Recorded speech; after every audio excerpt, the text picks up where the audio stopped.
오늘은 앞서 말씀드린 대로 목사님 한 분을 모셨습니다. 그간 걸어온 길이 참으로 특별한 분인데요. 대학에서 신학을 마친 뒤 한학과 종교 철학을 공부하시고 지난 2014년부터 길목협동조합에서 인문학 강좌를 진행해 오고 계십니다.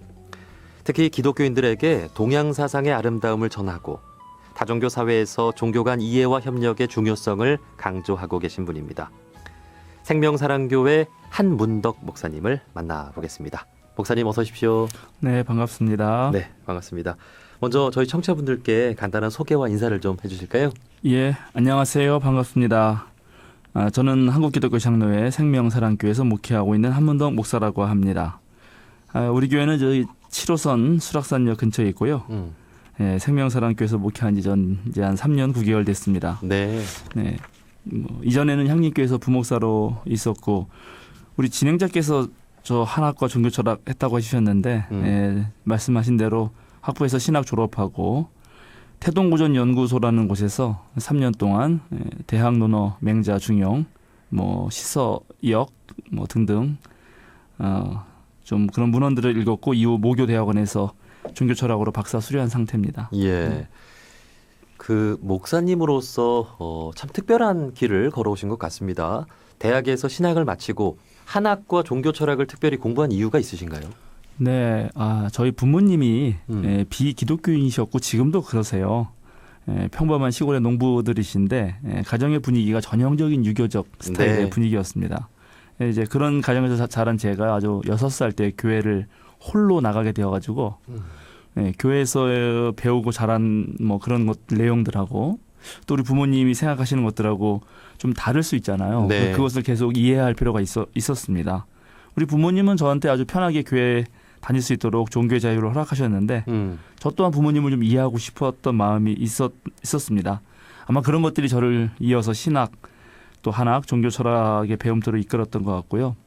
또 제가 신학하기 전에 국어교육을 잠깐 전공했었는데 그때 고전문학을 무척 좋아했습니다. 네. 그러다 보니까 한문을 좀 하게 됐고 또 우리 도올 김용옥 선생님께서 운영하셨던 도올 서원이라는 곳이 있었는데 거기서 같이 이 동서양 고전 강좌를 열심히 들었던 것도 아마 저를 이렇게 이끌었던 것 아닌가 생각합니다. 네. 자, 그래서 그동안 또 기독교인들을 대상으로 동양 사상에 대한 이해나 또 이웃 종교와의 대화를 강조하는 활동을 해 오셨다고 들었는데요. 그간 활동에 대해서 간단히 소개를 좀 해주실 수 있을까요? 예, 제가 전에 목회하던 교회에서 저희 이제 기독교회는 사순절이라고 있는데 네. 그때 한 40일 동안의 기간이고 주일로 하면 7주니까는 한 7, 8번 이렇게 기회가 생기는데 그때 다른 종교의 원불교 교무님이라든가 스님이라든가 또 카톨릭 신부님 또 우리 심지어 이슬람교 선교사님들 모셔서 어떤 주제를 놓고 예를 들어서 각 종교가 이해하는 죽음 이해라든가 고통 이해 이런 것을 한번 기획한 적도 있고요. 그다음에 교회에서는 보통 성서 배움 마당이 열리잖아요. 근데 거기에서 제가 예수와 공자라든가 예수의 비유와 장자의 풍자 또는 요한복음과 도덕경 그리고 반야심경 이런 어떤 성서 배움 마당을 개설해서 같이 한 적도 있고 우리 교단에는 또 기장 여신도 교육원이라고 있습니다. 네. 거기에서는 그리스도교와 이웃 종교와의 대화라든가 또 제가 공부한 학교에서 학부 수업에서 종교신학 또는 다종교 상황과 기독교 윤리 이런 것들을 주로 강의를 했는데 지금 제가 목회하고 있는 곳에 가서서는 우리 교인들하고 매주 월요일마다 2시간씩 네. 거의 2년 걸리더라고요. 그래서 논어를 다 같이 읽었어요.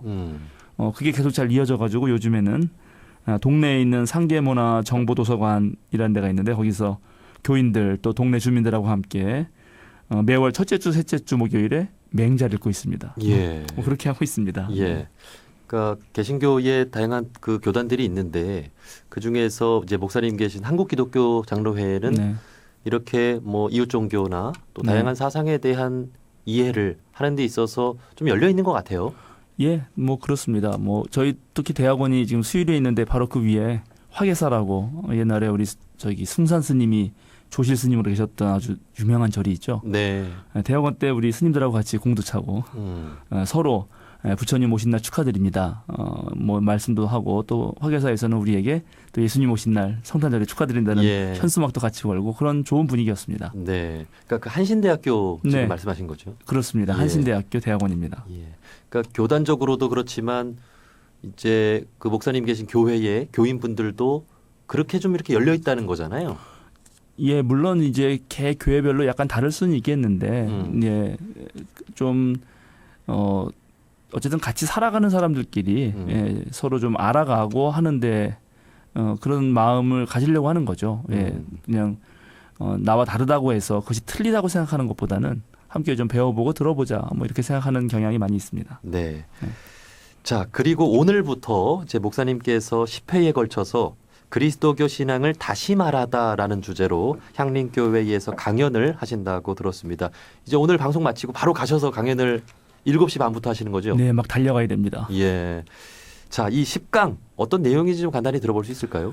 예, 기독교 신학의 뭐 교의학 또는 조직 신학이라는 분야가 있습니다. 간단하게 말하면 우리가 믿고 있는 기독교인들이 믿고 있는 신앙의 내용을 이렇게 이제 체계적으로 설명해 보려는 그런 학문입니다. 근데 이제 일종의 교리인데요. 근데 교리는 그 시대마다 재해석돼야 되는데 사실 지금 21세기 한국 사회에서 이 교리가 어떻게 의미 있게 작용될 수 있을까 생각해 봐야 되는데도 사실 뭐 많은 교인들이 뭐 중세 시대 사고에 머물러 있다든지 아니면은 뭐 그 시대 상황에 맞지 않는 그런 믿음을 가지고 있어서 오히려 힘들어하는 분들도 많이 계시거든요. 그래서 그것을 어떻게 좀 오늘 시대에 맞게 생각할 수 있을까? 뭐 주제들은 성경을 어떻게 읽으면 좋은가? 뭐 또 믿음에 대해서 또 그리스도교가 말하는 하나님은 누군지 또 역사적인 예수님은 어떻게 사셨는지 뭘 가르치셨는지 또 기독교는 뭐 죄와 구원 이런 얘기를 많이들 하는데 그게 무슨 의미가 있는 건지 네. 또 마지막 때는 어떤지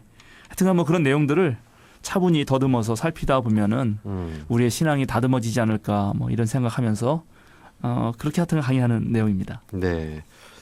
그러니까 이 제목이 그리스도교 신앙을 다시 말하다라는 것이 오늘날 정말 이제 목사님께서 느낀 그 신앙을 다시 한번 좀 그 교인들께 전하고 싶은 그런 마음이 아닐까 싶은데 이제 아무래도 요즘 시대에 그리스도교 신앙을 다시 좀 그 재해석해서 배워야 하는 그 필요성이 좀 많이 있다고 느끼시는 것 같아요.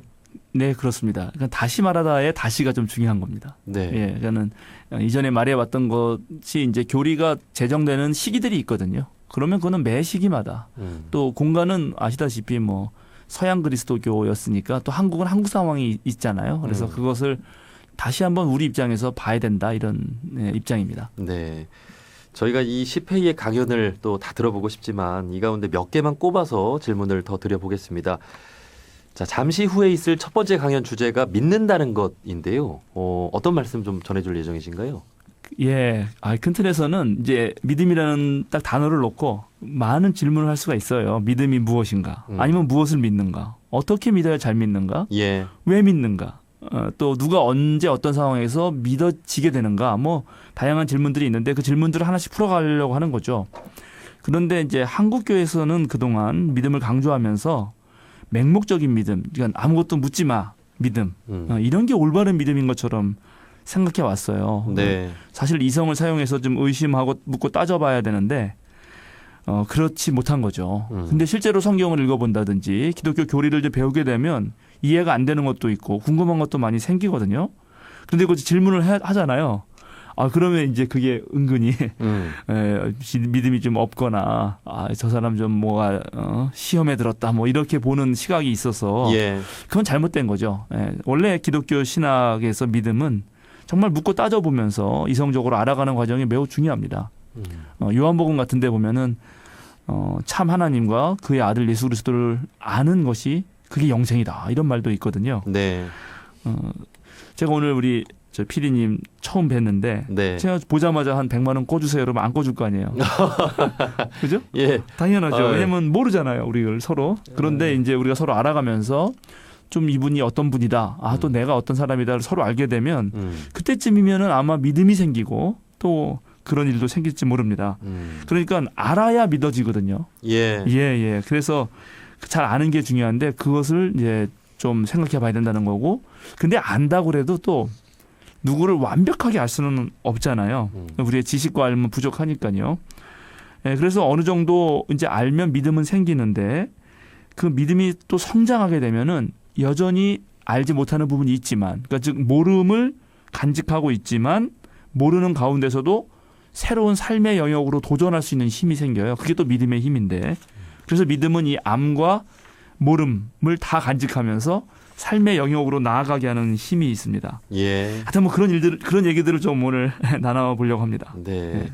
아마 그 기독교인 분들뿐만이 아니라 아마 이 원불교 교도분들도 지금 목사님의 말씀에 매우 많이 동의를 지금 하실 것 같아요. 예. 그 원불교에는 모르고 믿으면 미신이다. 그러니까 네. 그 말은 이제 모르는 것은 믿지 말고 아는 만큼 믿고 또 끊임없이 의심을 해야 이렇게 또 네. 나아간다고 네. 말씀을 하고 있는데, 우리가 진리를 어떻게 다 단번에 알 수 있겠습니까마는 열린 자세로 항상 이렇게 배우고 알고 하는 것이 진정한 믿음을 갖는 그런 단계인 것 같습니다. 자, 그리고 7번째 강연의 주제가 다종교 사회에서의 그리스도인인데요. 우리나라는 대표적인 다종교 국가지만 종교 간 이해를 위한 또 노력은 좀 부족한 것 같기도 합니다. 목사님께서는 이해에 대해서는 어떻게 보고 계신가요? 예, 이 부분이 제가 참 그 깊이 고민하는 부분입니다. 예, 정말 실제적으로 우리나라는 이미 다종교 국가이고요.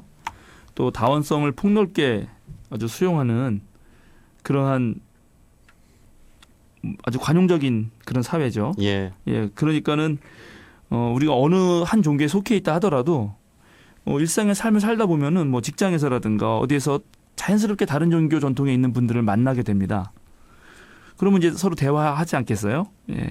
그러면서 서로의 신앙을 배울 수도 있고 또 자신의 신앙을 돌아볼 수도 있습니다.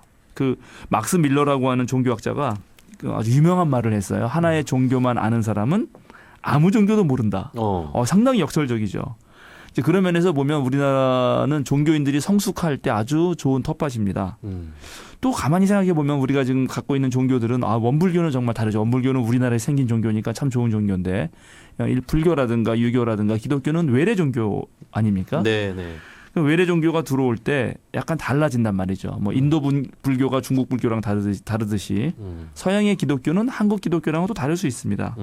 그리고 이제 종교인들 가만히 보면은 일종의 무교적인 어떤 성향도 있고요. 예. 유교적 습관도 있지 않습니까? 그러니까 이제 종교 대화를 하다 보면 야, 내가 기독교인인데 내가 원불교인인데 나에게도 좀 무교적 성향이 있네. 뭐 이렇게 알아차릴 수도 있는 거죠. 네. 이게 참 좋은 건데 근데 현실을 보면 참 대화를 많이 못 하시는 것 같아요. 근데 대화를 못 하다 보니까 사실 잘 모르면 무관심해지고 그러다 보면 자칫하면 이제 이웃 종교들을 무시하거나 잘못하면 억압하기도 쉽습니다. 그래서 이제 앞으로 정말 자신만 알 게 아니라 이웃 종교를 아는 일에 또 인문학적인 어떤 교양을 쌓는 일에 계속 열심히 좀 해야 되지 않을까 그런 생각을 가지고 있습니다. 네. 자, 우리가 갖고 있는 이 종교적인 성향 뿐만이 아니라 우리 사회에 어떤 녹아 있는 그런 종교의 모습들 사실은 참 다양한 종교인들의 그 모습이 있는데 우리가 이를 잘 알지 못하고 그렇죠. 네. 자, 그래서 또 목사님께서는 뭐 예수님을 또 여러 성현들과 이렇게 비교해서도 말씀해 주시고 또 동양 사상과 또 이렇게 비교를 하시면서 또 말씀을 또 많이 해 주신다고 들었는데 이에 대해서 또 저희 청취자분들께 어떤 말씀을 좀 전해 주시면 어떨까요? 예, 이 주제는 이게 짧은 시간에 말씀드리기가 쉽지 않은 주제입니다. 예, 그러나 뭐 일단 우리가 말씀하시는 뭐 부처님, 공자님, 예수님, 소크라테스 같은 분들은 세계 4대 성인이니까요. 모두가 존경하는 거 아닙니까? 네. 그러니까 그런 분들이 그 각 시대마다 어떤 문제 의식을 가지고 어떤 말씀들을 하셨는지를 공부하는 건 좋은 것 같아요. 특별히 이제 기독교는 기본적으로 서구 문화에서 발생해서 물론 중동은 동양인데 같이 그래도 뭐 우리랑은 많이 다르죠. 이 광야가 많고 그런 사막 문명에서 생겨서 서구 문화 속에 자란 종교고 우리 쪽에 동양의 뭐 공자 같은 이런 유교는 이 동양 문화에서 자랐으니까 네. 서로 다른 문명과 문화가 만나면서 대화할 때 어떤 부분은 비슷한 것 같은데 어떤 부분은 다른 것도 있습니다. 그렇게 이제 비슷한 것은 힘을 얻고 다른 거는 서로 차이를 얘기하면서 우리들의 삶이 결국 성찰되거든요. 네. 예. 그래 이게 상당히 저는 그 하다 보면은 도움이 됩니다. 예, 저 같은 경우는 이제 그리스도인으로 하나님을 믿고 기독교 전통에 충실하려는 사람이지만 우리 이웃 종교인 유교 정신이나 부처님의 가르침을 따르는 사람들 이렇게 보고 많이 배웠어요. 뭐 우리 믿음을 강조하기 때문에 잘 믿어라 이렇게 얘기하기 쉬운데 네. 또 유교 하시는 분들은 도덕성 확보를 위해서 엄청 그 수양하는 정신이 있거든요. 네. 중용에 보면은 뭐 그냥 열심히 수양하는 얘기가 많이 나옵니다. 남이 하나 할 때 너는 100가지를 하고 남이 10개 하면 너는 1000가지를 해서 하면 너가 약해지더라도 강해지고 어리석더라도 똑똑해야 될 거다. 이런 말들 가지고 그 윤리적인 수행을 한단 말이죠. 네. 그럼 상당히 배울 게 많은 거예요. 불교 같은 경우는 깨달음과 자비를 얘기하시니까 그런 또 깨달음 얘기를 할 수가 있고 우리 원불교 또 교도들 같은 경우는 정말 마음 공부, 마음 챙김을 잘 하시면서 예. 그 계속 자기를 돌아보잖아요. 예. 대단한 그 성찰 능력을 생각하거든요. 이제 그런 거 보면서 야 우리 그리스도인들도 정말 분발해야겠다. 예, 뭐 그런 생각을 가졌고요. 교리적으로도 뭐 우리 기독교가 구원을 말한다면 불교는 해탈을 말하는데 그거는 뭐가 다른 거지? 뭐 이렇게 네. 얘기해 볼 수도 있다고 생각하고 예, 뭐 그 정도 생각하는데 자세하게 다루기는 좀 어려울 것 같습니다. 네. 시간이 짧네요. 야, 이렇게 그 목사님의 강좌를 듣는 이제 교인분들은 그야말로 종교 넘어 아하가 되고 이렇게 진정한 또 기독교인으로서 진리에 한 걸음씩 다가가는데 큰 도움을 받을 수가 있을 것 같은데요. 자, 이제 그 오늘날 종교의 역할에 대해서도 한 말씀 여쭙고 싶습니다. 갈수록 또 종교인 수가 줄어들고 있고 또 종교에 대한 신뢰도 역시 또 줄고 있다는 것은 우리 종교계에 참 가슴 아픈 일인데 그러면서 동시에 뭐 마음이나 정신 수양에 대한 관심도는 더 높아지고 있기도 하잖아요. 종교계에 앞으로 또 어떤 변화와 노력이 필요하다고 생각하세요? 예, 그렇습니다. 우리 뭐 그리스도교가 또 그 지금 종교인 변화에 있어서 계속 쇠퇴하고 감소하는 추세에 있어서 저희도 고민이 많습니다. 종교 사회학자들의 연구에 의하면은 보통 이제 종교가 쇠퇴하는 영향은 뭐 사회적 요인이 있고 그 종교 자체의 요인이 있어요. 사회적 영향으로는 일단 한국의 인구수가 감소합니다. 예. 예, 그게 크죠. 무척 그게 크고요. 그다음에 이제 종교 자체의 영향은 그런 이제 두 가지로 나눌 수 있는데 하나는 이제 흔히 말하면 종교성을 가진 인구보다는 세속적인 세속화되는 성향 하나하고 그다음에 종교 자체가 가지고 있는 사회적 신뢰도가 떨어지는 것입니다. 네. 이제 그 부분이 사실 우리의 관심사죠. 어떻게 이 제도 종교 틀에서 벌어지고 있는 종교 생활을 또 있지만은 더 중요한 것은 그 원래 종교가 지니고 있던 높은 가치 있지 않습니까? 네. 종교라는 말이 한자로 풀면은 높은 가르침, 마루종자니까 가장 높은 가르침이라는 뜻이니까 정말 그런 가르침을 쫓고자 하는 종교인들이 자신의 삶에서 그 종교들이 가진 가치를 제대로 보여주는 일이 가장 중요하다고 생각합니다. 네. 그런데 이제 한국 사회는 지난 100여 년의 현대사를 겪으면서 무척 힘들게 살았잖아요. 우리가 일제 식민지, 네. 한국 전쟁, 그리고 그 이후에 산업화 민주화를 거치면서 상당히 힘든 삶을 살았습니다. 그래서 그때 많은 종교들이 위로가 됐어요. 그건 사실입니다. 그런데 이제 우리나라가 제법 좋은 나라가 되고 잘 사는 나라가 됐기 때문에 네. 이제는 단순히 먹고 사는 문제를 넘어서서 원래 종교가 추구했던 그 자비의 마음, 정말 자기를 알아차리는 그런 능력, 성찰 능력, 사랑을 잘 좀 이렇게 드러내야 된다 생각합니다. 네. 예, 그렇게 되면은 아마 아주 의미가 있을 것 같고요. 저는 한편으로는 한국의 종교 인구가 줄어가는 것이 꼭 나쁜 거라고만은 생각하지는 않습니다. 왜냐하면 이런 계기를 통해서 오히려 정말 옥석이 가려질 수도 있거든요. 네. 예, 그러면 좀 더 깊어지는 종교가 될 수도 있겠다. 오히려 더 깊은 차원의 깨달음과 사랑의 가치를 보여줄 때가 이때가 아닌가. 뭐 이런 생각도 한편으로는 해봅니다. 네. 그러니까 앞으로 종교의 진면목이 더 드러날 이제 시대가 올 것 같고, 우리 모든 종교인들이 제대로 정신 차리고, 역시 종교인은 다르구나 하는 것을 우리 사회에 보여주고 또 진정한 행복을 우리 한국 사회에 또 많이 전해야 될 것 같습니다. 네. 자, 저희 프로그램은 다양한 또 종교인분들이 듣고 있는 프로그램인데요. 마지막으로 저희 청취자분들께 못다한 이야기 꼭 전하고 싶은 말씀 있다면 해주실까요? 예, 그렇게 하겠습니다. 제가 강의를 이렇게 저렇게 하다 보면은 제가 그러면서 그래서 우리나라가 참 좋은 나라다. 다종교 사회인데 뭐 다른 나라들처럼 종교 간 전쟁이라든가 뭐 극단적인 갈등은 없지 않은가. 저는 그것이 그래도 지난 조선 왕조 500년 동안 그 가져오고 있던 유교적 상식이 상당히 사람들로 하여금 광신에 이르는 집단적 광신에 이르는 걸 막아준 거 아닌가 이런 얘기를 해본 적이 있어요. 네. 그랬더니 거기 듣는 청중 중에 한 분이 목사님 저는 또 다른 생각도 있습니다. 그래서 아 그게 무슨 생각이세요? 그랬더니 전부 다 모든 종교가 종교 겉으로는 다 각각을 내세우지만 사실은 이미 세속화돼서 별반 다를 게 없다는 거예요. 그래서 싸우지 않을 수 있다는 거죠. 예. 그런 말 듣고 저는 조금 네. 한편으로는 씁쓸했습니다. 맞는 것 같기도 하고 아닌 것 같기도 하고. 예, 어쨌든 우리 인간은 이 세계 인류 문명을 만들어 왔고 또 특별히 종교인들은 더 높은 가치를 향해서 늘 전진해 왔습니다. 네. 예, 아마 원음 방송이 이런 좋은 코너를 마련한 것도 아마 그런 과정 중에 하나라고 생각하는데요. 예, 그런 뜻을 간직한 이들이 계속 한 걸음 한 걸음 더 그런 전진하는 일들을 좀 해나가면 좋을 것 같고요. 그리고 물론 이제 겉으로 드러나는 제도나 교리는 다를지라도 그런 실천과 생활 속에서 네. 더 큰 물줄기가 되지 않을까. 예, 물줄기가 다 다른 데서 오지만 바다에 가면 그냥 전부 만나지 않습니까? 네. 예, 그렇게 되기를 좀 기대해보고 또 그러면서도 자신들의 그 종교 전통에서의 아주 아름다운 맛깔스러운 차이, 그 특성들, 개성들도 보여주면 얼마나 좋을까 그런 생각합니다. 네. 자, 이제 잠시 후에 바로 향림교회로 가시는데 7시 반에 이제 오늘 1강을 시작을 하시잖아요. 그렇습니다. 그 매주 월요일마다 하는 거죠? 네, 그렇습니다. 매주 월요일마다 누구나 좀 참여할 수 있는지. 누구나 올 수 있습니다. 예. 특별히 35세는 35세 이하는 무료입니다. 예. 네, 청년들이 많이 올 수 있으면 좋겠습니다.